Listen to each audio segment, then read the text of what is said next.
I do all these drawings by memory. I don't have nothing. I didn't have a camera to take with me.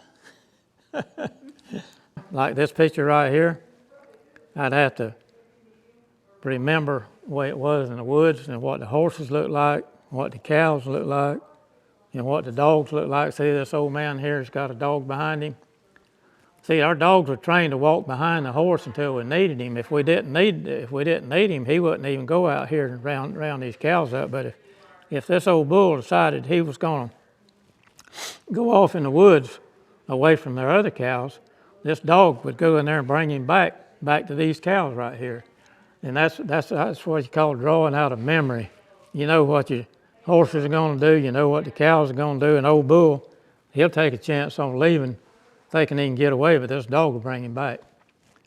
He knows just how to circle around him and round him up and bring him back to the bunch of cows instead of just letting him stay out there in the woods. Because you had to have when you went in there to clean these pastures out, you had to have dogs to clean the pastures because it was no fence laws. A lot of places, and a lot of places where it was fence laws, that was thousands of acres big. It's just like not having a fence around it. So you had to have good dogs and good horses to do the kind of work we did, because there's thousands upon thousands of wild cattle in the woods, and you had to have some way to handle them. So that's how I got started in drawing by memory. One time I on a big ranch, and I afraid I was going to get lost out there because it's so big.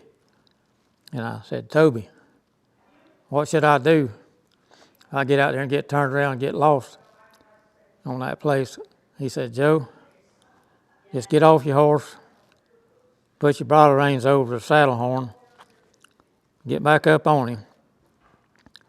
But he said, before you get back up on him, turn him a quarter of a turn until he makes some kind of movement with his eyes, his ears, or his nose.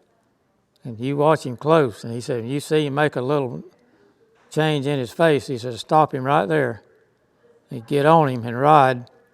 And you let him take the way. You don't try to steer him. You let him go his way. Because a horse knows what time it is, and he knows where home is. So I rode him hours, and I was getting close to getting dark. And I could just see that old A-frame barn. It was almost dark where I couldn't see, and I could just barely make out that old A-frame barn up there. And then I felt okay. I was thinking I'd have to be out there all night, and no telling what had happened to me.